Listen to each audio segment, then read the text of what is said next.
Tudo bem, Eric? Tudo bem, Paty? Boa tarde, pessoal. Tudo bem? Tudo bem, Cássio, Patrícia? Tudo bem? Boa tarde, pessoal. Boa noite, né? Já está ali no meio, já. Bom, um prazer, Eric, essa provocação, né, que nós da Block BR fizemos para você, para o VBSO também.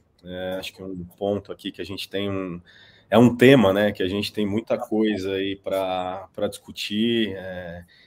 E quando a gente fala, né, em ativos digitais, inovação e tudo mais, principalmente o mercado, né, mudando algumas figuras, alguns papéis dentro do mercado e o que a inovação traz também, né, para alguns agentes de mercado, a gente não poderia deixar de falar dos assessores de investimento, que o nosso olhar, no olhar também do próprio mercado de capitais, são os veículos, né, para movimentar e que a gente entende também que que vai fazer a roda girar até mais rápido, trazendo novas oportunidades, enfim, uma série de coisas, né? Então, obrigado pela oportunidade aqui, poder estar falando aí do VBSO de novo. Acho que nossa última faz mais de um ano, né? Lá no comecinho da Block BR em 2021, acho que 2022 também.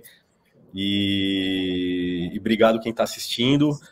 E vou deixar uma introdução com você, Eric, para você comentar, falar um pouquinho aí do VBSO, enfim, um pouquinho do seu olhar, né, em relação a esse tema, assessores de investimentos, e temos várias perguntas, né? Acho que aqui é um bate-bola para a gente fazer algo descontraído e tirar dúvida também, ou as dúvidas, né, de quem está nos assistindo, para justamente, né, poxa, assessor de investimento, mas a estruturação do ativo, mas o jurídico em cima disso, como que fica o meu contrato, como que é isso na prática, enfim, tem várias perguntas e várias respostas, mas ao mesmo tempo é um mercado em desenvolvimento, né, e que não existe resposta para tudo, mas existe alguns caminhos, né, que a gente enxerga que poderão ser seguidos, né? Então, deixo com você para fazer uma introdução. Obrigado. Maravilha. Cássio, eu que agradeço pela oportunidade, para mim, para o escritório, é sempre uma satisfação a gente estar batendo esse papo, fazendo esses eventos. Acho que é super importante para o escritório, acho que até para o próprio mercado. A gente está falando do assunto que ainda é relativamente novo, está em desenvolvimento, muita coisa sendo construída, né? Então, acho que é sempre importante, né, a gente ter esses diálogos, essas discussões, esses debates, né, de alguma forma poder contribuir, né, para a construção, né, desse novo mercado, né, que está se desenhando, né? Então, de novo, eu que agradeço. Boa tarde a todos aqui que estão nos acompanhando, nos assistindo. Também convidar a todos que nos assistem aqui, acho que a trazerem também suas dúvidas, né, suas perguntas. Podem usar aqui o chat para fazerem seus comentários. A gente vai ter o maior prazer aqui também de trazer essas questões para a gente debater, né? Bom, acho que fazendo talvez uma breve introdução, né, desse tema que a gente coloca aqui como o assessor de investimento 3.0, né? Então, de certa forma, uma provocação, uma conexão aqui com a Web 3.0, né? Essa internet de valor que vem sendo construída com o uso de ferramentas como blockchain. Eu acho que antes disso, antes de falar da tecnologia em si, eu acho que é importante a gente contextualizar um pouco a figura do agente, do assessor de investimento, né? Um antigo agente autônomo de investimento, que ela é uma figura absolutamente relevante, né, e acho que estratégica para a expansão do mercado de capitais brasileiro, né, sobretudo para no viés da distribuição e a capilarização, né, do mercado de capitais e com isso sendo um indutor aqui de democratização do mercado, né, e do acesso tanto por parte de empresas quanto por parte dos investidores, né, e a gente está vivendo, acho que um momento muito interessante, né, eu fico muito grato, né, por, de certa forma, estar vivendo esse momento de transformação no mercado financeiro, no mercado de capitais, né? Então, acho que é um processo que vem sendo já construído há alguns anos, né? E a regulação tem sido um indutor importante, né? E sobretudo, um catalisador da tecnologia por trás dessa transformação, né? Então, a gente vê cada vez mais novos modelos de negócio surgindo, novos produtos e novas oportunidades. E não tenho dúvida nenhuma que essa economia digital, essa nova economia, né, que envolve os ativos digitais, gera uma oportunidade enorme, né, de novos serviços, novos produtos, novos modelos de negócio. E quando a gente fala do assessor, né, eu disse que é uma figura de fato muito importante, né, que ela já é objeto de regulação há algum tempo, né, como agente autônomo de investimento, que é uma entidade integrante do sistema de distribuição de valores imobiliários, né? Então, como regra geral, todo valor imobiliário, quando ofertado ao público, além de depender de uma autorização da CVM, o registro da oferta, ela sempre precisa ser feita por meio de uma instituição integrante do sistema de distribuição, um intermediário, né? E o agente autônomo é uma dessas figuras, né? Que na sua essência, a atividade do assessor de investimento, né, ela contempla basicamente 3 atividades, que é a prospecção de clientes, né, o recebimento e transmissão de ordens de investimento ou desinvestimento em ativos, e o fornecimento de informações, né, sobre os produtos que o assessor de investimento fornece. Só que essa atividade do assessor de investimento, ela é sempre feita sob um contrato com uma dessas instituições intermediárias que integram esse sistema de distribuição, né? Então, basicamente, a gente está falando de bancos, de corretoras, de distribuidoras. Então, esses intermediários podem se apoiar nos assessores de investimento para justamente prospectar novos clientes, oferecer seus produtos e, né, fazer essa interface com o cliente final, né, com o investidor, prestando informações, esclarecimentos, dúvidas, né, prestando todo o apoio que a instituição intermediária precisa ter para chegar nesses investidores. Mas, e aqui tem um ponto importante dessa atividade, né? Muito embora a gente faça não, agente autônomo, ela não é exatamente autônoma porque ela está sempre vinculada, né, a uma instituição intermediária. Você sempre tem um contrato com essa instituição. O que acontece? A regulação do assessor de investimento, né, ela passou por uma reforma bastante importante no ano passado. Ela já é disciplinada há um tempo, a gente tinha a instrução CVM 497, depois ela foi atualizada pela resolução 16 da CVM, e no ano passado a gente passou a ter uma nova regulamentação, uma nova resolução, a resolução 178, na verdade todas as resoluções, 178 e 179, né, que passaram a disciplinar essa figura do assessor de investimento, abandonou essa terminologia do agente autônomo e passou a tratar como assessores de investimento, que é de fato uma terminologia mais adequada, né? Essa norma, que ela foi editada quase um ano atrás, né, em fevereiro, 14 de fevereiro de 2023, então vai completar um ano, entrou em vigor no meio do ano, então o tempo de vigência dela ainda é curto, né? Mas ela já traz impactos, eu diria, bastante relevantes para a indústria e para esse mercado, porque ela teve mudanças, em alguma medida pontuais, né, cirúrgicas, mas bastante relevantes, né?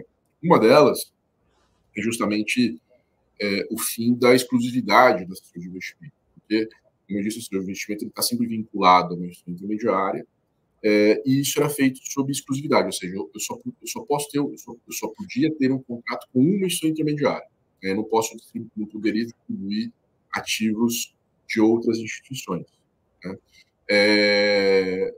Dentro de um contexto mais amplo do mercado de desenvolvimento do mercado de capitais, né, onde existe uma preocupação genuína, e isso não só no mercado de capitais, mas no mercado financeiro em geral, de estímulo à competição, entrada de novos players, né, uma maior concorrência, com isso estimular, né, o aperfeiçoamento do mercado, aumentar o acesso ao próprio mercado, colocou-se um fim a esse regime de exclusividade, né? Óbvio que isso nada impede que você contratualmente mantenha a exclusividade, isso faz parte da autonomia da vontade das partes, ou seja, nada impede que o intermediário continue contratando exclusividade um assessor de investimento, mas agora o assessor de investimento tem a liberdade regulatória para ter contratos com mais de uma instituição e, com isso, ampliar o leque, né, de produtos que ele pode distribuir. Isso foi talvez um dos pontos mais importantes nessa transformação.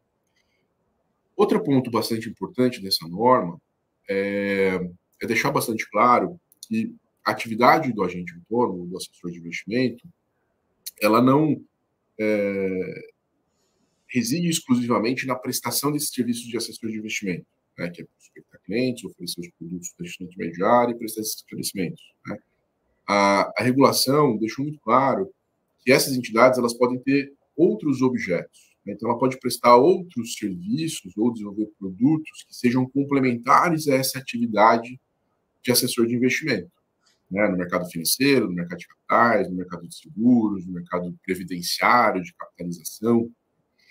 Isso amplia muito o leque de possibilidades. Então, assim, eu posso não só mais estar vinculado a mais de um instrumento intermediário, como eu posso ter um leque bastante amplo de produtos ou serviços que eu posso oferecer que sejam complementares e, sobretudo, não sejam conflitantes com aquilo que constitui a essência do assessor de investimento. Né? Isso permite, ou acaba sendo um instrumento relevante, até nas palavras do João Pedro, presidente da CVM, quando a norma foi editada, de democratização do mercado. Porque essa figura do assessor de investimento ela foi pensada como esse instrumento de capitalização do mercado, né? Então, de você poder irrigar os produtos para todas as regiões do Brasil, né? E fazendo um movimento que, ao invés do investidor ter que vir onde o mercado se concentra, sobretudo em São Paulo, Rio de Janeiro, principalmente em São Paulo, onde se concentra o mercado financeiro, é o mercado indo ao investidor Brasil afora. Eu consigo, né, levar o mercado para diferentes regiões. E a gente observa isso. Isso é um fenômeno bastante interessante e extremamente importante, que a gente vê o nascimento de vários assessores de investimento em várias regiões diferentes, várias cidades diferentes do Brasil, levando o mercado de capitais para essas pessoas, permitindo que essas pessoas acessem esse mercado, acessem produtos que até então talvez tivessem muita dificuldade de acessar, né, ou não conseguissem ter acesso aos canais que levam esses produtos. Né? Então, isso é um instrumento importante de democratização, né, nas intenções, né, traduzidas aí na colocação do João Pedro. Né? Ao mesmo tempo, né, isso, para o próprio assessor, abre um outro horizonte, porque a partir do momento que eu chego nesse cliente e eu começo a estabelecer uma relação de confiança, e no final do dia existe uma relação de confiança muito grande entre o assessor e o seu cliente que está lá na ponta final, né? Eu posso começar a olhar para outras oportunidades de negócio, né, para oferecer novos produtos ou novos serviços nessa linha de complementaridade com aquilo que eu ofereço. Né? Eu não preciso mais me prender simplesmente a distribuir ou a colocar aquilo que a plataforma a qual eu estou vinculado me oferece. Né? Não, poxa, eu posso. O seguinte, eu tenho um cliente, começo a entender o comportamento daquele cliente, a vida financeira daquele cliente, e começo a perceber que aquele cliente talvez ele tenha um negócio, aquele negócio, por exemplo, pode demandar capital, pode fechar um câmbio, talvez ele contrate seguros, né? Então, assim, são serviços ou produtos que eu posso oferecer para esse meu cliente, né? E fazer um cross-selling, né, de outros produtos, né? Então, isso permite novas fontes de geração de receita, novas oportunidades, até mesmo para estruturar produtos. A gente percebe muito aqui no escritório esse também, né? Então, do assessor de investimento que traz para o escritório, por exemplo, a oportunidade de estruturar uma operação de captação. Então, por exemplo, eu estou lá no Mato Grosso, estou ali em Goiás, tenho um contato, relação com o produtor rural. Pois o produtor precisa financiar a atividade dele. Será que a gente não consegue sentar aqui e estruturar um CRA? Né? Então, não é mais só um trabalho de distribuir aquilo que me colocam para distribuir. Não, eu posso gerar essa oportunidade. Né? E aqui você acaba gerando uma ampliação desse efeito de democratização. Porque não é só levar novos produtos para novos investidores, mas também permitir que empresas, mais empresas, acessem o mercado de capitais e que às vezes não conseguiam acessar, ou por desconhecer, ou por não ter fontes de acesso ao mercado de capitais. Né?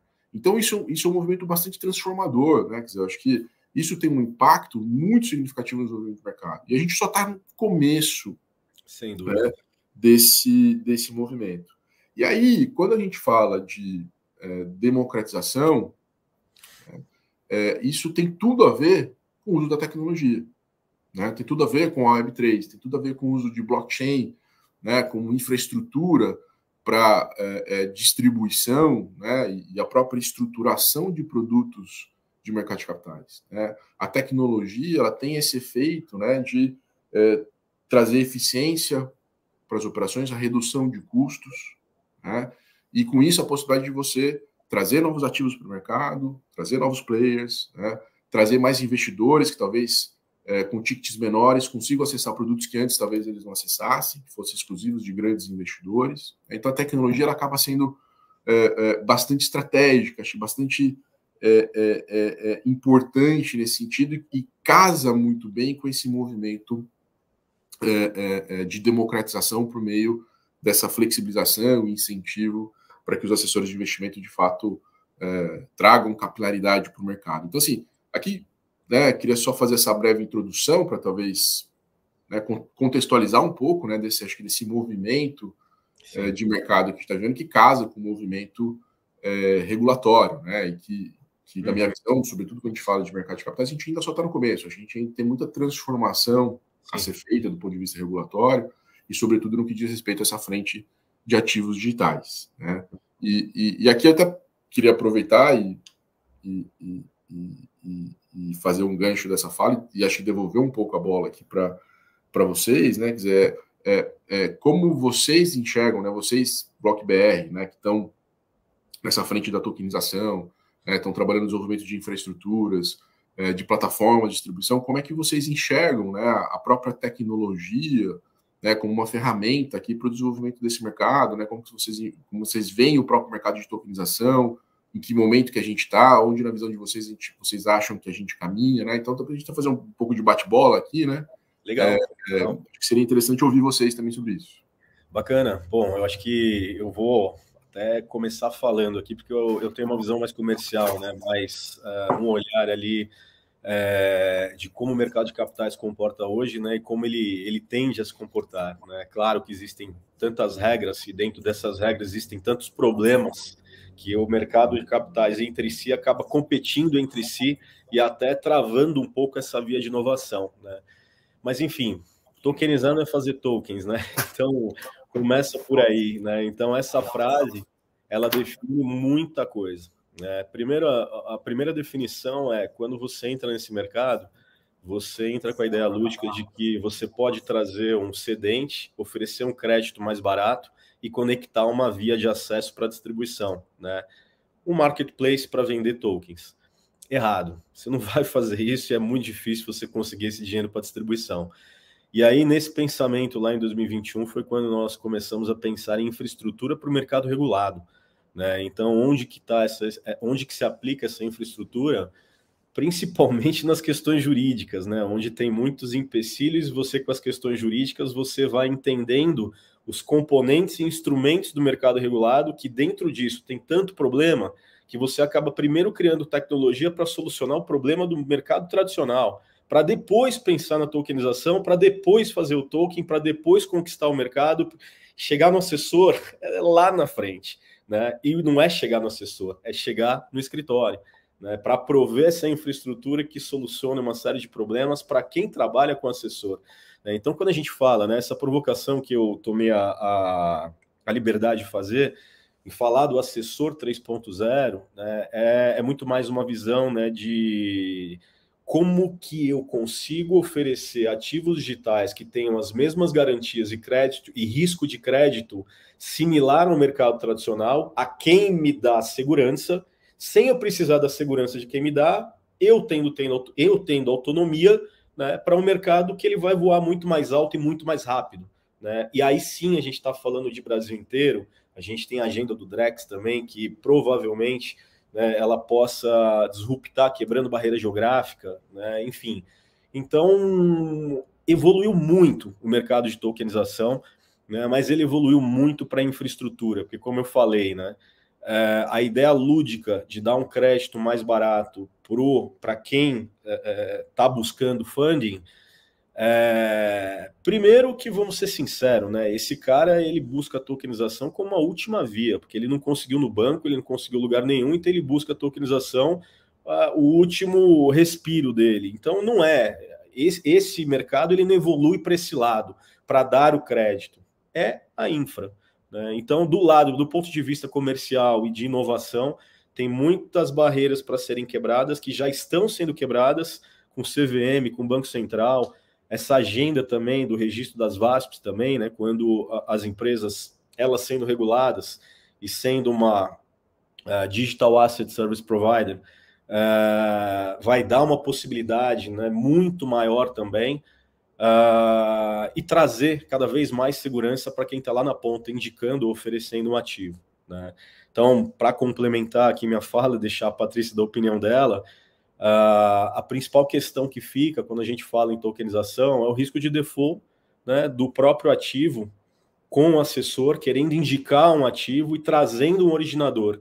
Né? E o mais legal disso, em trabalhar próximo a assessores de investimentos e escritórios, é o quanto a gente aprende, o quanto eles nos ensinam, enquanto eles nos ensinam, nós ensinamos eles também em como que um ativo ele é estruturado. Né? Porque no fim do dia o que a gente está criando é o quê? Uma infraestrutura para simplificar toda a parte de estruturação para o mercado ir mais rápido. Entende? Então, poxa, é muito legal trazer um ativo, poxa, o cara tem um empreendimento imobiliário legal para caramba, só que não passa na diligência do terreno. Né? E aí, poxa, não passou, trava a operação, e aí? Né? Ele quer levantar um funding que tem um limite dentro de algumas regras e o risco de default dessa operação. Né? Então, como que a gente garante essa operação para dar uma segurança para o assessor poder indicar um investimento? Né? Então, tem todo um trabalho a ser construído que está sendo feito, né, para que a gente chegue aí num step de inovação, né, mas primeiro, dentro do mercado regulado, resolvendo um problema gerencial, né, para depois chegar lá na ponta. A gente está chegando e agora está sendo bastante rápido. Né? Então, eu deixo até a Patrícia, que sócia diretora de operações, que tem uma visão mais técnica. Bom, estava ouvindo aqui, né? Acho que a contribuição de vocês foi muito, muito rica, porque se a gente for tá usando, né? Já que você já me descreveu aí como uma pessoa técnica, se a gente descrever um pouquinho vocês, né? A gente tem aqui um mestre aí na visão jurídica, a gente tem o Cássio como um belo empreendedor, e no fim das contas a gente está falando quase que a mesma coisa, né? A oportunidade do empreendedorismo e de novas possibilidades para o assessor. Né? Até a visão regulatória, ela antecede o assunto tokenização, trazendo essa liberdade. Eu acho que uma palavra que define muito bem e que traz uma sinergia sobre os dois assuntos é mobilidade. Né? O token, ele nada mais é do que uma aplicação de uma nova tecnologia que tem como principal característica uma mobilidade desse ativo.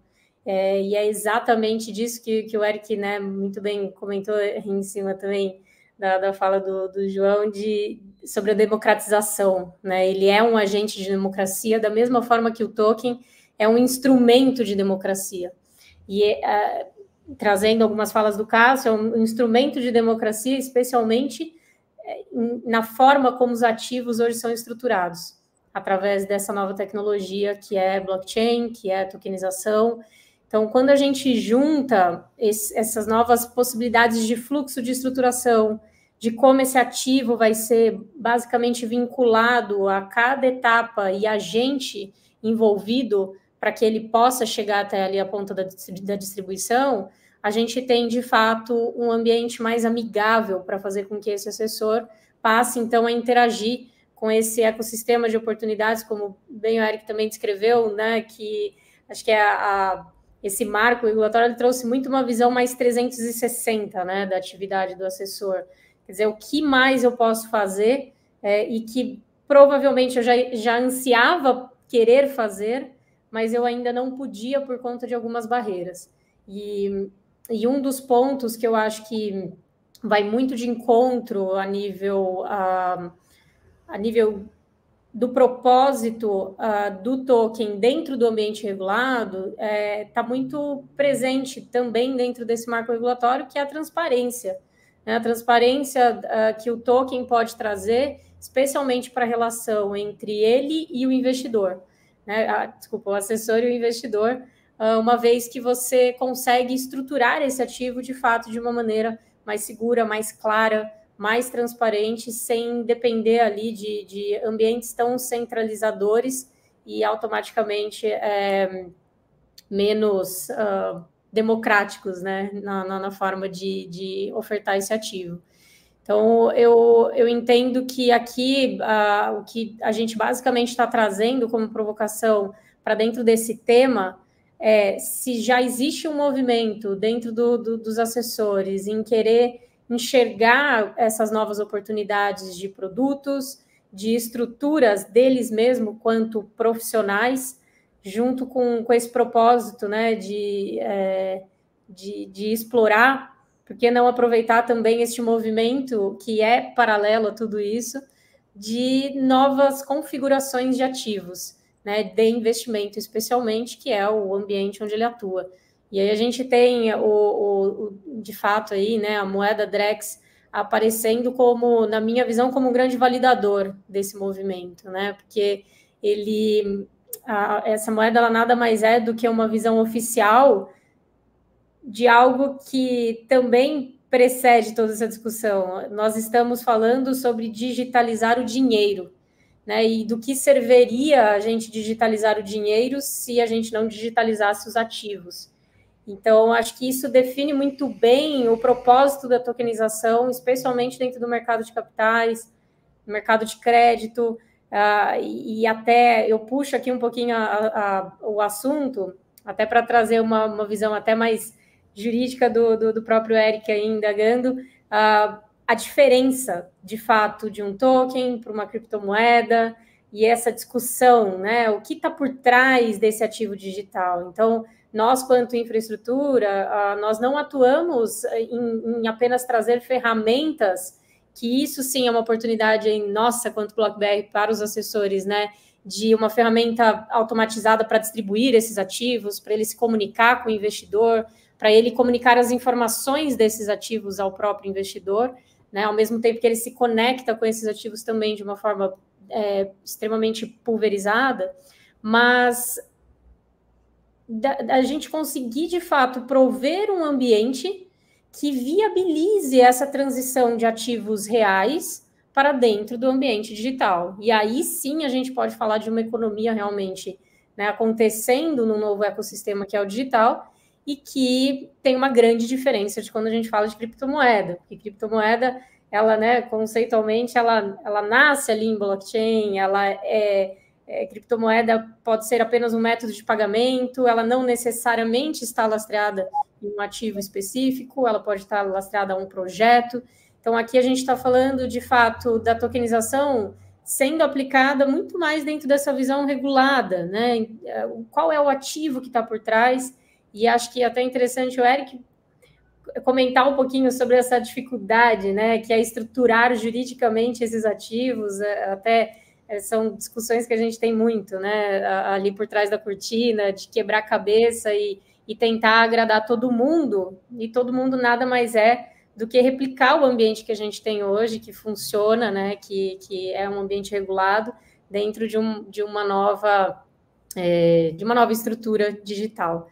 Então, passo a bola aí para você, Eric, se você quiser comentar um pouquinho aí sobre esse conceito, né, jurídico e por que sim, pode ser seguro esses assessores se relacionarem com os ativos digitais e que o formato não é o que define o risco, né, e sim aquilo que está por trás dele. Eu acho que esse é um ótimo ponto, Patrícia. E quando a gente fala da estruturação desses ativos digitais, evidentemente são inúmeros os desafios, mas eu acho que talvez ainda o maior desafio, além dos típicos de uma estruturação de qualquer produto financeiro, é de compreensão exatamente do que a gente está tratando, né? Do que é essa tecnologia, onde essa tecnologia entra, do que a gente está propriamente falando. E o que é natural para algo que ainda é relativamente novo, ou pelo menos para o público em geral. Então, acho que tem muita gente ainda que está tendo o primeiro contato com essa tecnologia, está tentando entender como ela funciona, as aplicações, as possibilidades, e até muitas vezes pelo próprio desconhecimento, né? Existe muita confusão entre conceitos que são distintos ou até de preconceitos em relação a determinados temas, né? Então, por exemplo, quando você, né, confunde um token com uma criptomoeda, com criptoativo, são coisas que muitas vezes são muito distintas. E aí isso passa por um problema que eu sempre digo, que é um problema de taxonomia, né? Então, a gente acaba chamando, às vezes, pelo mesmo nome, coisas que podem ser muito diferentes uma das outras, né? E eu, inclusive, sou um defensor, né, até que a gente pare de usar o termo token, né, ou falar de tokenização, né, porque existe muita confusão do que é um token, e, na verdade, um token pode ser realmente muitas coisas, né, pode ter várias funções, várias aplicações, porque você tentar reduzir conceitualmente, né, o token nada mais é do que uma entrada de dados dentro de um protocolo de blockchain, né? Eu acho que o token é tipo TCP/IP, né? Ninguém fala TCP/IP, né? Exato. Né? E eu poderia dizer que juridicamente o token é isso aqui, é uma folha em branco, né? Dentro de um protocolo, né? E dentro dessa folha aqui eu posso preencher com várias informações, né? Como nós advogados, por exemplo, podemos usar uma folha dessa para escrever um contrato, né? E eu posso fazer a mesma coisa dentro de um token. Ou um token pode ser simplesmente uma folha em branco e ser, né? O que a gente chama de um token oco, né? Não tem nada aqui dentro, né? Então, você compreender o que está dentro desse registro, qual a informação que está imputada ali naquele dado, é relevante para você entender qual é a natureza jurídica e qual a consequência jurídica disso, né? Então, quando você fala, só de usar a expressão token, você já é obrigado a fazer toda essa explicação, explicar o que é tecnologia e tudo mais, mas, no fundo, o que você está estruturando, né, é uma operação, né, quando a gente fala no contexto de mercado de capitais, é uma operação de captação usando um ativo, né? Esse ativo é digitalizado. Então, por exemplo, vou tokenizar uma CCB, né? O que você está fazendo? Você está vendendo uma CCB. Você não está vendendo um outro ativo que é lastreado na CCB, como se o token fosse um ativo de existência autônoma em relação ao ativo subjacente, né? Ele pode ser simplesmente o registro digital de um ativo que nasceu fora do blockchain, off-chain, como a gente costuma dizer. Ou você pode ter simplesmente um ativo que já nasce em blockchain. Eu poderia ter uma CCB que já nasce digitalizada, né? Uma debênture digital. Então, assim, o que você está oferecendo? Você está oferecendo uma debênture. O que você está oferecendo? Você está oferecendo uma CCB. O que você está oferecendo? Uma duplicata. Né? E aí a gente tem que olhar para a essência das coisas, né? Então, assim, quando você está estruturando uma operação dessa, você está estruturando uma operação de emissão de uma debênture, uma securitização, né? Uma estruturação de um fundo, né? E a gente tem que olhar para a essência das coisas, como o Cássio muito bem disse. Qual o risco? O risco é de crédito, né? A tecnologia, ela entra aqui como um meio, né? E esse é um meio bastante importante, e aí sim eu acho que a grande transformação que a tecnologia traz. Quando a gente fala dessa tecnologia blockchain, das tecnologias DLTs, né, do qual a blockchain é uma espécie, a gente está falando de uma tecnologia que, pelos seus atributos, né, da forma como ela é construída, ela permite, de fato, que você tenha bastante segurança, né, que você tenha transparência, que você tenha rastreabilidade, e, sobretudo, que você consiga construir confiança dos seus usuários, ainda que os usuários não tenham razões para confiar uns nos outros, porque simplesmente não se conhecem. Você não sabe quem é o usuário, por exemplo, da rede do Bitcoin, né? Você tem milhões de pessoas usando, né? Mas as pessoas confiam no sistema do Bitcoin, porque ele funciona. Uhum. Né? Então ele está aí há 15 anos, 16 anos funcionando, e funciona. Né? E você pode confiar nesse sistema. E confiança, ele é um conceito-chave em mercado de capitais, né? Quando a gente fala de regulação. Né? A regulação do mercado de capitais, ela trabalha com a construção de confiança, onde os agentes de mercado não têm razões para confiarem uns nos outros. Então, quando você vende um produto no mercado, se uma companhia está emitindo um papel, né, um instrumento de dívida para o investidor, né? Essa companhia está fazendo uma promessa, né? Me empreste dinheiro e eu vou te devolver nas condições que estão previstas aqui. Eu preciso confiar que essa empresa vai me pagar. E para eu confiar que essa empresa vai me pagar, eu preciso ter acesso a informações verdadeiras, consistentes, suficientes para poder avaliar o risco de crédito dessa empresa. Agora, é uma situação onde, se eu deixar o emissor conversar diretamente com o investidor, ela é uma conversa que tende a não funcionar bem. Por quê? Porque é um processo de venda, de convencimento. Então, eu, empresa que preciso pegar dinheiro emprestado, eu vou tentar convencer aquele cara de que eu vou pagar ele. Eu não tenho incentivos, por exemplo, para dizer quais são os riscos de investir numa empresa. Eu não vou dizer, me empresta, mas pode dar errado, então pode ser que eu não pague. Você não vai dizer isso. Né? E quando isso acontece, tem um problema de seleção adversa. Porque o investidor, né, um pouco mais consciente, fala, poxa, essa empresa talvez não esteja contando toda a história. E se eu não consigo ter informação suficiente para precificar o ativo, eu vou dar um desconto naquele ativo. Eu sempre faço o paralelo com o mercado de carros usados. Né? Até prestando a analogia do pai da matéria, que é o Kerloff, que escreveu sobre seleção adversa, que quando você vende um carro usado, né, se você não tiver a oportunidade ali de levar no seu mecânico de confiança, abrir o capô, ver se funciona, dar partida, rodar com ele, ver se o carro está em ótimas condições, poxa, talvez você vai ter uma inclinação a pagar a tabela FIP do carro. Né? Mas se você não tiver essa capacidade, né, essa oportunidade, essa possibilidade, por exemplo, você comprou um carro pela internet, sem ver o carro, você dificilmente vai pagar a tabela FIP, você vai pagar um desconto no preço desse ativo. Se isso acontecer, os bons vendedores de carros usados, os vendedores que cuidam bem dos seus carros, talvez não vendam nesse mercado, porque poxa, lá oferecem um preço muito baixo.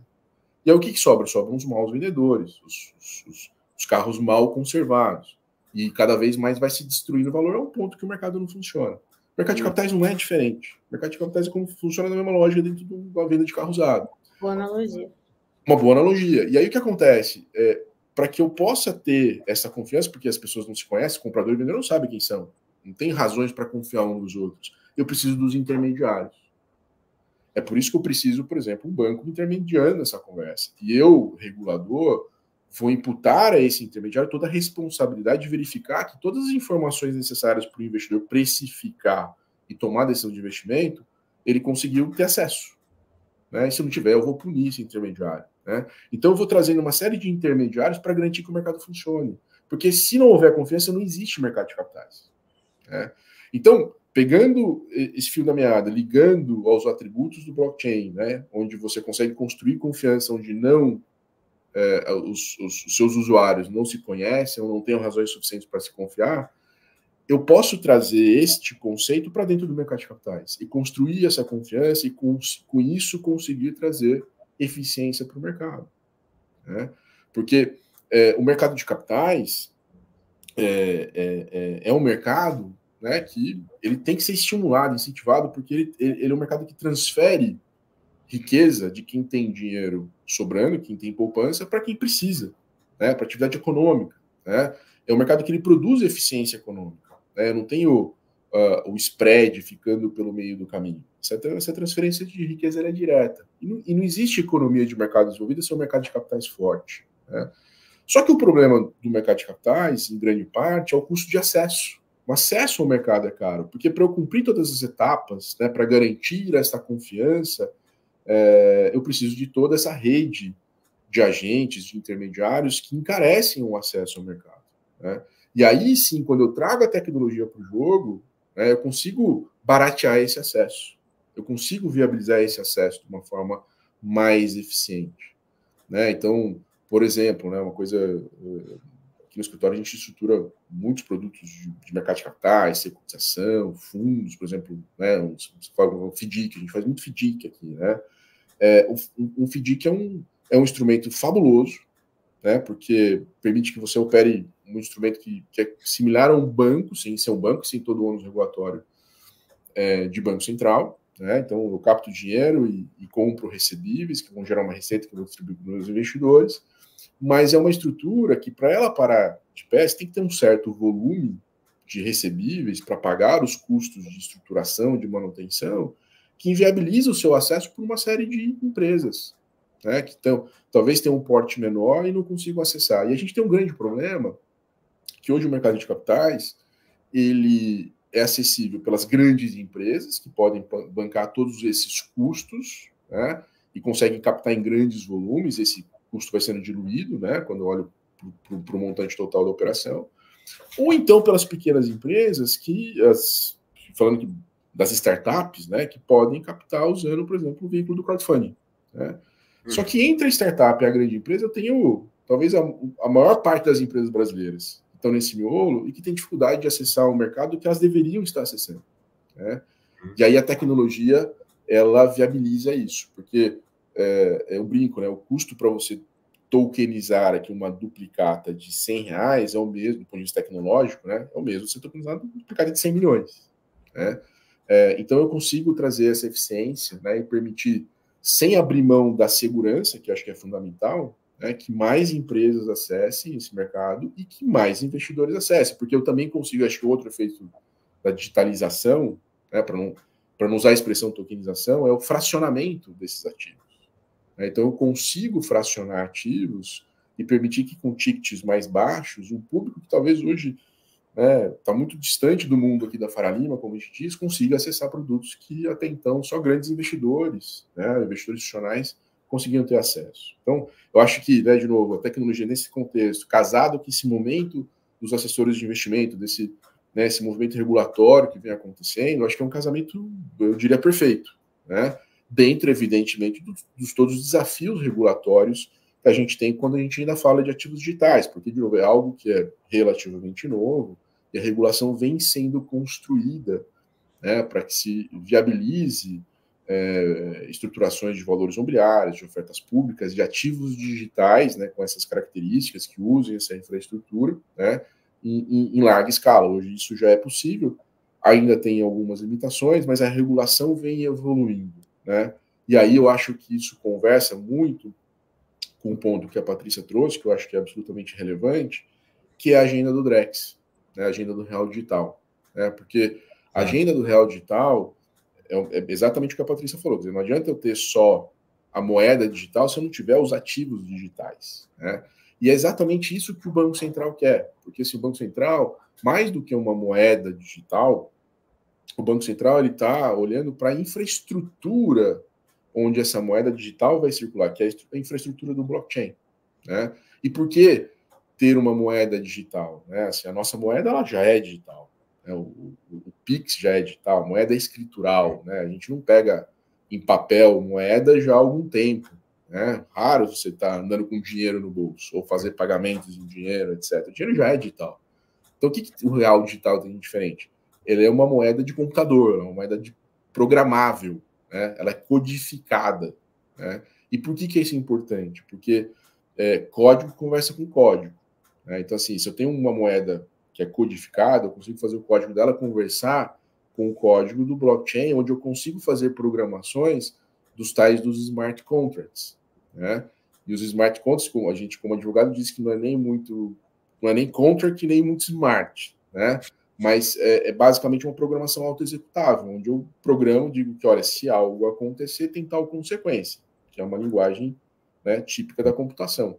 Então, por exemplo, eu vou comprar um imóvel, né? Se esse imóvel está digitalizado, registrado em blockchain, eu posso fazer uma programação que automaticamente eu transfira a propriedade do imóvel para o comprador mediante o pagamento com real digital, né, por esse comprador para o vendedor. Então, eu consigo programar, o smart contract ele checa, por exemplo, esse imóvel existe, está em nome do vendedor, tem alguma restrição, não tem? O vendedor tem de real digital disponível, então eu vou lá e transfiro a propriedade contra pagamento, né, o famoso DVP, né, o Delivery versus Payment. Né? E com isso eu tiro o risco de execução, né, porque hoje você tem, né, é o problema da falta de confiança, né, que você vai comprar um imóvel, né, você fala assim, poxa, e se eu assino a escritura, transfiro a propriedade e ele não me paga? Né? Ou e se eu pago para ele e ele não me transfere a propriedade? Eu tenho que entrar com uma ação de execução? Né? Então, eu resolvo esse problema. Né? Isso é absolutamente fantástico. Então, essa é a grande questão. O Drex só que para isso ajuda muito, né?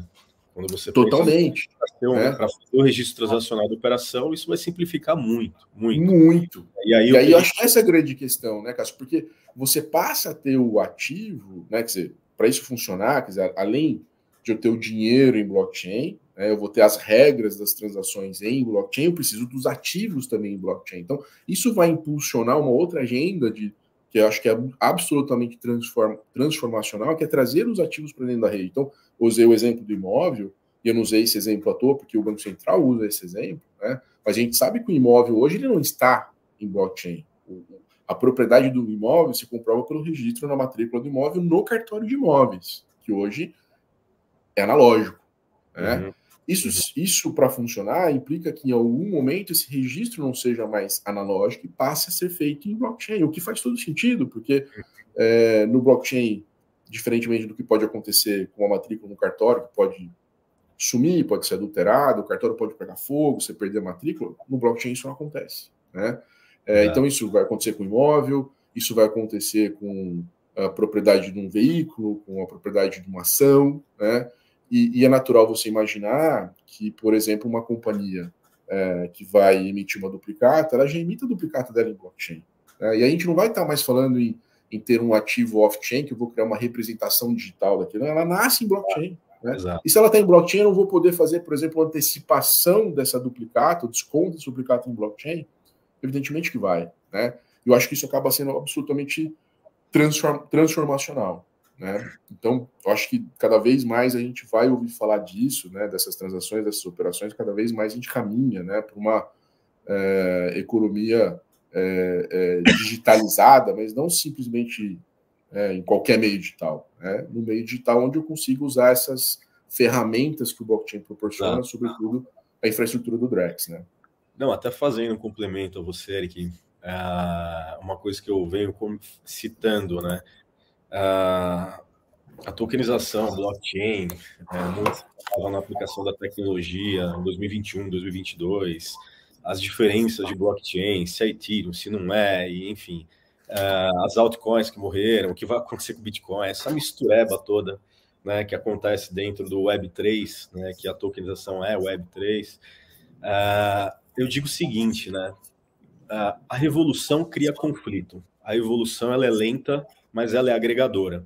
Né? Então, o papel da infraestrutura no mercado, primeiro, né, é você basicamente dar esse console para que todo mundo possa jogar e não trazer essa inovação para criar conflito desses tantos intermediários. Alguns, obviamente, eles não têm muito significado, mas o objetivo da infraestrutura de tokenização não é eliminar esse cara do papel que ele faz, e sim ele fazer um novo papel. Exato.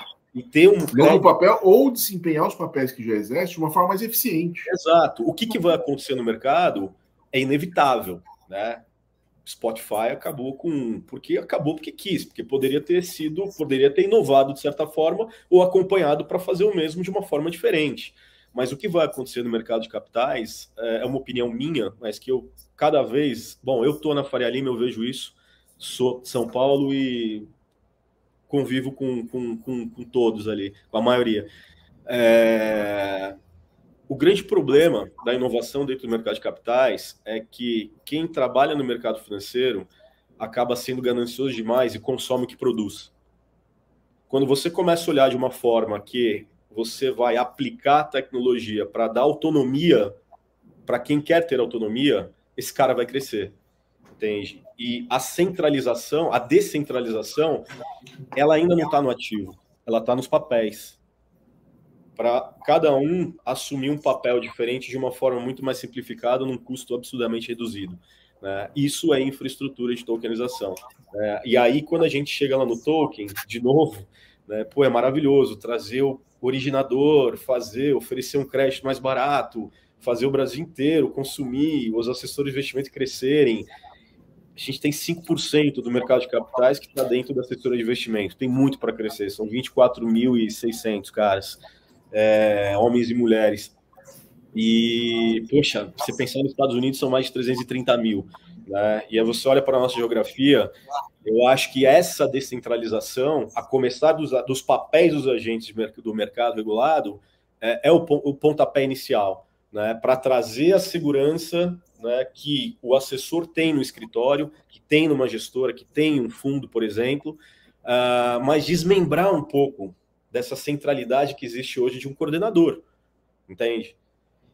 Isso, para mim, é tokenizar. Né? E aí, quando a gente chega no ativo, a maior dificuldade vai ser a diligência e o risco de crédito da origem desse ativo. Por quê? Ao mesmo tempo que a gente fala em dar autonomia, a partir do momento que você dá autonomia, você vai aumentando, você faz o mercado de capitais aumentar e você aumenta também o tamanho desses players de mercado. Então, a disputa pela uma boa originação, ela vai ser cada vez maior. E ela tende a ser cada vez mais centralizada. E ela vai ser descentralizada quando esse cara que tiver autonomia, ele apertar um botãozinho e poder fazer uma oferta pública para que todos participem, né? Ou utilizar um Drex para quebrar uma barreira geográfica e trazer aí, finalmente, o investidor de fora para dentro, né? Então, essa é uma visão, né, de tokenização da BlockBR, né? E a gente olha muito para dentro do mercado, resolvendo problemas dos agentes de mercado regulado, mas problemas que já deveriam ser resolvidos há 20 anos atrás. Coisas que, assim, são, sabe, não dá para entender como que alguns caras são grandes e utilizam aquelas ferramentas, entende? Então, eu acho que esse é o principal papel e que vai fazer voar, trazendo a confiabilidade, a integridade da tokenização para dentro do mercado de capitais, né? Mas, você quer falar, Paty? Eu tenho algumas perguntas de alguns assessores aqui, eu vou fazer para o Eric, que surgiram várias... eu ia até puxar aí para as perguntas, até tem um comentário aqui no chat que eu acho que é pertinente fazer um gancho aí com o que vocês estão falando, porque, de certa forma, o que você está trazendo, Cássio, quando você comenta, né, que dentro do mercado financeiro a gente vê muito um movimento de desenvolvimento de tecnologia de uma maneira muito interna, eu acho que isso deixa de contribuir, de fato, com o potencial que blockchain tem a oferecer, quando você entende que a integração é o que mais vai trazer uma segurança e até responsabilidade dos agentes que vão estar envolvidos dentro desse ambiente complexo que é o mercado de capitais, que trazendo a tecnologia tão para dentro, você continua centralizando todo o processo, todo o fluxo, né? Tudo aquilo que diz respeito à originação precisa fazer parte, então, do mesmo ambiente de distribuição. E aqui, de fato, o que a gente defende é uma integração de todos esses players, sendo esses papéis redefinidos ou não, mas, de fato, cada um ainda assim centralizando uma atividade, mas dentro de um movimento que abre o mercado para justamente mais a parte da distribuição. E eu até puxo esse comentário aí da Melissa, acho que o Eric pode até complementar, mas de entender a necessidade de enxergar aonde esse ativo está sendo originado, quem são os agentes envolvidos junto com ele, e o quanto isso pode variar aonde esse risco se aplica, né? E a quem ele se aplica. Então, acho que é até interessante, Eric, você complementar um pouquinho, mas dou aqui a minha visão de infraestrutura, né? Se você tem uma infraestrutura que ela é basicamente construída em torno de um ecossistema fechado, ou seja, de uma instituição específica, você tem uma visão muito mais centralizada desse risco em quem está originando. Quando você puxa isso para fora, você consegue ter uma visão mais pulverizada de dizer, olha, embora esse seja originador, eu trouxe um agente aqui intermediário que está basicamente, né, ancorando essa operação, você está fazendo um papel apenas de distribuição, você está fazendo um papel ali apenas de indicação, e isso acho que vai ficando mais claro, esses novos papéis, né, dentro desse ambiente. Então, deixa aí, Eric, talvez você dê essa visão um pouquinho mais jurídica, né, mas essa é a visão mais de tecnologia. Mas eu acho que é exatamente isso, Patrícia. E o que existe hoje, na verdade, é uma tendência geral de responsabilização de todos os agentes de tratamento de dado, né? Acho que até independentemente da atividade, né? Acho que não tem hoje atividade imune à responsabilização em relação a falhas de segurança em relação ao tratamento de dados de terceiros, né? E não só pelas regras de mercado de capitais, mas sobretudo pelas leis de proteção de dados, né, LGPD e tudo mais.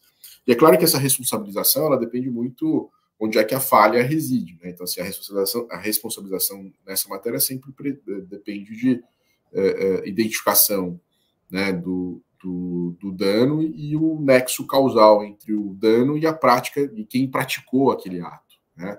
Sem dúvida nenhuma, se o assessor que praticou o ato ou foi omisso, né, na proteção dos dados de um cliente, ele vai ser responsabilizado, o que não exclui também a responsabilização do próprio intermediário com o qual o assessor esteja vinculado por falhas de supervisão, porque o intermediário ele tem a responsabilidade de supervisionar e fiscalizar as atividades do assessor de investimento, inclusive em relação a processos e controles internos, né?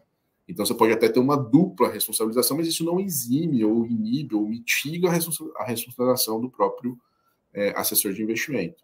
Então, evidentemente, quando a gente fala de uma economia cada vez mais digitalizada e onde cada vez mais se trafegam dados, né, sem dúvida nenhuma, os cuidados e as cautelas com a proteção e segurança da informação, elas são absolutamente relevantes, de novo. Acho que em todos os setores das atividades econômicas e o assessor de investimento, evidentemente, ele não está imune a isso. Perfeito. Bom, eu recebi algumas mensagens aqui de alguns assessores, enfim, que até me provocaram, né, com algumas perguntas em saber, poxa, mas como que eu vou poder indicar um ativo digital para o meu investidor? E me explica, né, antes de fazer a pergunta dele, acho que eu preciso fazer um comentário aqui, que é uma introdução até, né? Ativos digitais e a diferença de criptomoeda e mercado secundário, que muitos confundem, né? Poxa, o que vai acontecer com o Bitcoin? Gente, Bitcoin é uma reserva de valor, tá? Não é à toa que a BlackRock está comprando tudo para ela, porque isso vai valer 1 milhão daqui 30 anos e ela vai ter uma reserva de ouro, né? A maior quantidade em poder dela. Essa é uma crença minha e é uma tendência de mercado por conta da escassez. A grande sacada do Bitcoin é a própria blockchain, como ela se provou eficaz na eficiência e como que ela trabalha. Isso trouxe outras, né, e depois disso surgiram altcoins, né? O que são essas altcoins? São ativos digitais que muitos deles vieram de garotos de 18 anos e que tinham uma boa ideia de tecnologia onde não tinha nenhum lastro por trás. E aí surgiram as exchanges, e aí dessas exchanges começaram a fazer launchpads, que é uma oferta primária, com a promessa de volatilidade, compra rápido que vai subir. E com isso aconteceu todas as perdas e aquela bolha de mercado. Então, de 2011 para cá, morreram mais de 68, 70 altcoins, que eram relativamente grandes volumes de operações, e a tendência dos criptoativos dentro do blockchain veio sendo caracterizada justamente pela tokenização. Por quê? O mesmo processamento de risco que se faz em um ativo, quando você traz um originador para dar crédito no mercado tradicional, é feito na tokenização também. Então, não existe criar, poxa, o cara quer fazer 10 condomínios pelo Brasil, cria um token, coloca no mercado secundário e traz o dinheiro para fazer um papel ali de gestor discricionário, né? Não existe. Tá? Então, o trilho da tokenização ele está exatamente na lastreabilidade, né, no colateral que está em cima do ativo. Por isso que é um caminho que ele não causa revolução, e sim a evolução, e acaba agregando a todos. E aí, para complementar, eu recebi uma pergunta muito interessante aqui, Eric, que um assessor, né, ele fez a seguinte pergunta: eu estou infringindo alguma regra com empresas que eu tenha contrato? Na verdade, eu já imagino o contrato que ele tem, e aí a pergunta bem clara é se ele está infringindo uma regra com um contrato que ele tem, ou com o escritório, ou com o próprio coordenador, né? Corretor. Corretor. Aqui tem duas questões a serem consideradas, né? Você tem que olhar a regulamentação e o próprio contrato, né?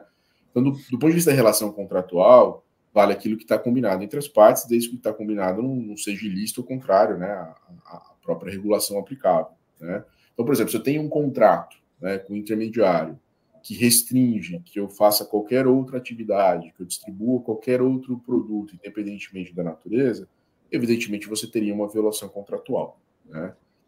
Assumindo que, porventura, isso não exista, né? Não existe esse impedimento, né? Eu tenho a possibilidade de distribuir outros produtos ou outros ativos. Aí você tem que olhar para a questão da regulação, né? O que eu posso distribuir, o que eu não posso distribuir, ou em que condições eu posso distribuir. E aqui volta para uma outra questão que está diretamente relacionada à natureza do ativo, né? E volta àquela questão da taxonomia, que o próprio Cássio tocou agora, quando se fala de token, de criptoativo, de criptomoeda, de altcoin, né? Um dos desdobramentos, né, desse dilema taxonômico, né, quer dizer, quando eu estou diante de um valor imobiliário ou não. Né? Porque se eu tenho um ativo digital que é um valor imobiliário, primeiro, eu, assessor de investimento, eu só posso ofertá-lo, distribuí-lo sobre um contrato com uma instituição intermediária, né? Porque eu estou dentro do espectro da minha atividade de assessor de investimento, né? Então, assim, eu não posso distribuir de forma autônoma sem estar vinculado a uma instituição intermediária, que seja uma instituição, que seja um banco de investimento, uma corretora, uma distribuidora, né? As entidades integrantes do sistema de distribuição, coordenador de ofertas, né? Ainda que seja um valor imobiliário, você ainda tem um desafio que é a oferta em si, né? Porque você tem uma regra geral do mercado de capitais que toda oferta pública ela precisa ser autorizada pela CVM, tem que ser registrada na CVM. E a gente ainda tem desafios hoje para registrar uma oferta de um token, porque a nossa regulação de mercado de capitais ela é pré-blockchain, então ela tem algumas exigências que são, de certa forma, incompatíveis, né? Ou até, eu diria até obsoletas com o uso da tecnologia. Uma delas, por exemplo, é o depósito centralizado do ativo, né? Então, o token é um ativo que nasce descentralizado, né? E a legislação fala que você tem que centralizar o ativo. E aí você tem até dificuldades técnicas de fazer essa centralização. Então, e esse é um requisito para ofertar publicamente. Aí eu não consigo cumprir o requisito, eu não consigo ter o registro da CVM, né? E aí a CVM, né, dentro desse processo de amadurecimento da regulação, é um processo, né?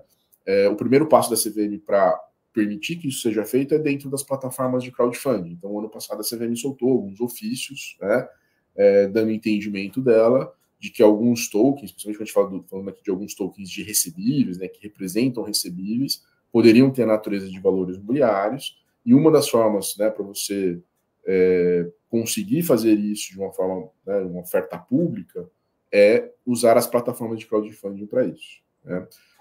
O problema das plataformas de crowdfunding, um dos problemas das plataformas de crowdfunding, é que eu não posso distribuir ativos fora da plataforma. A distribuição só pode ser feita dentro da plataforma. Então, isso também limita a forma como você pode fazer essa distribuição. Então, esse é um ponto de atenção e vem sendo discutido, debatido, e muito provavelmente a gente caminha para uma flexibilização, que eu acho que é o que faz todo sentido.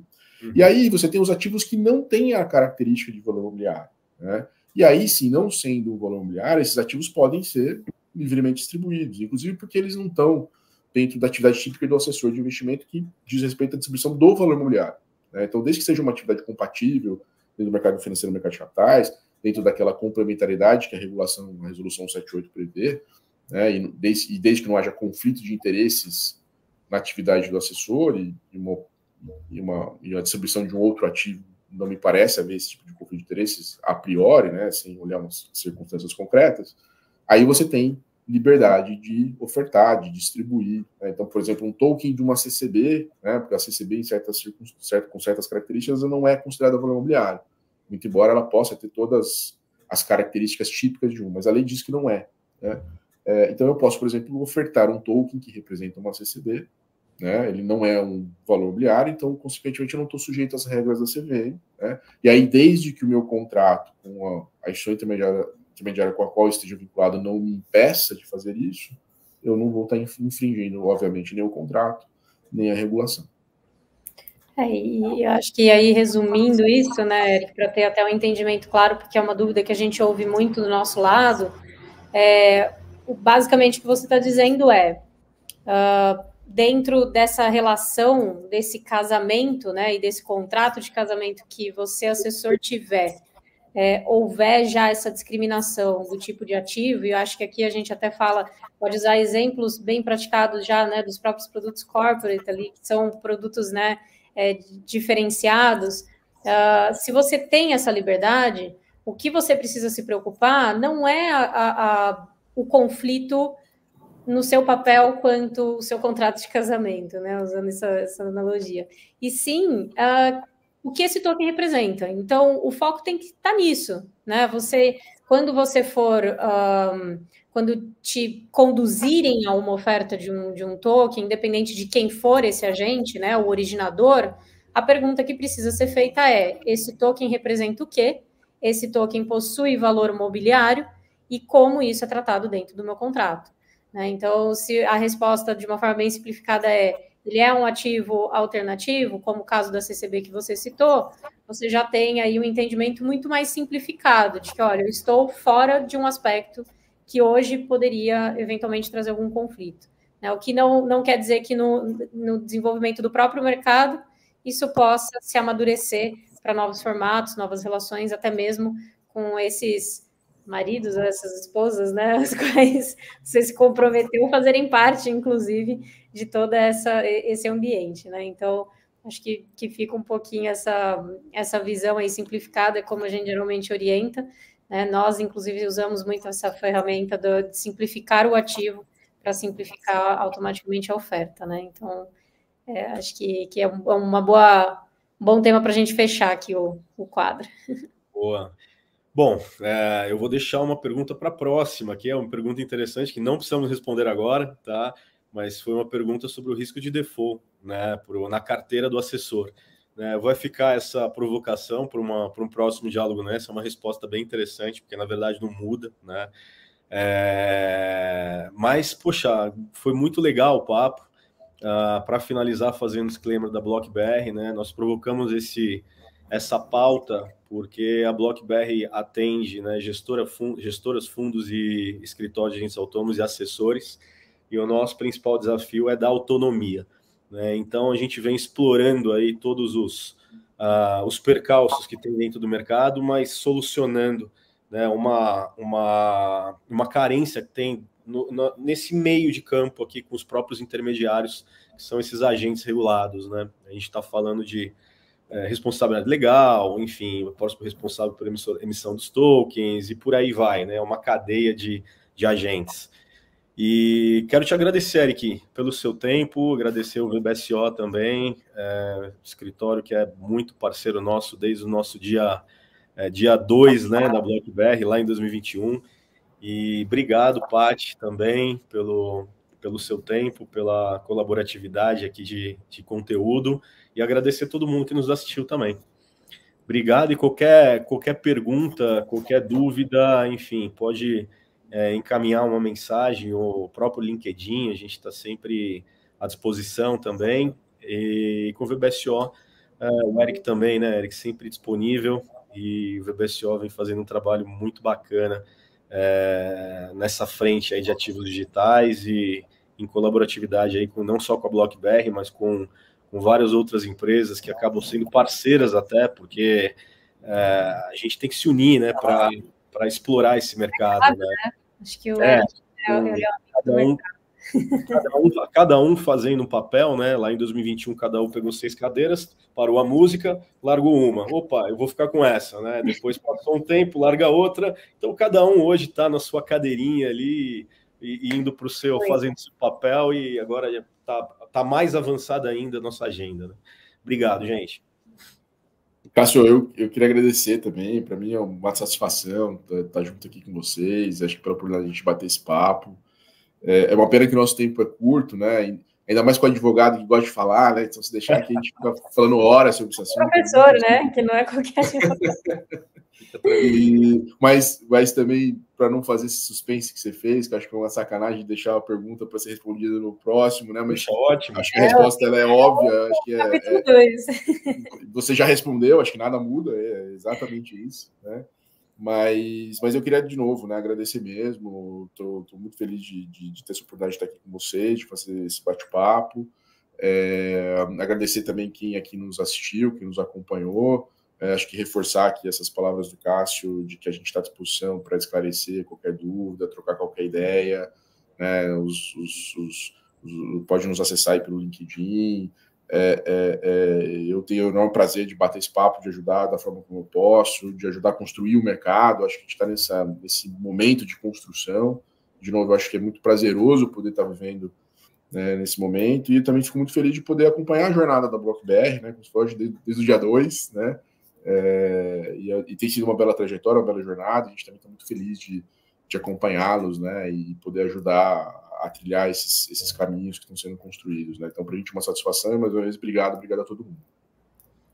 Agradecer também aí o tempo dos senhores, muito obrigado, foi um prazer aí, todo mundo que assistiu a gente. Bora para a próxima. Valeu, pessoal. Obrigado. Valeu. Abraço. Abraço.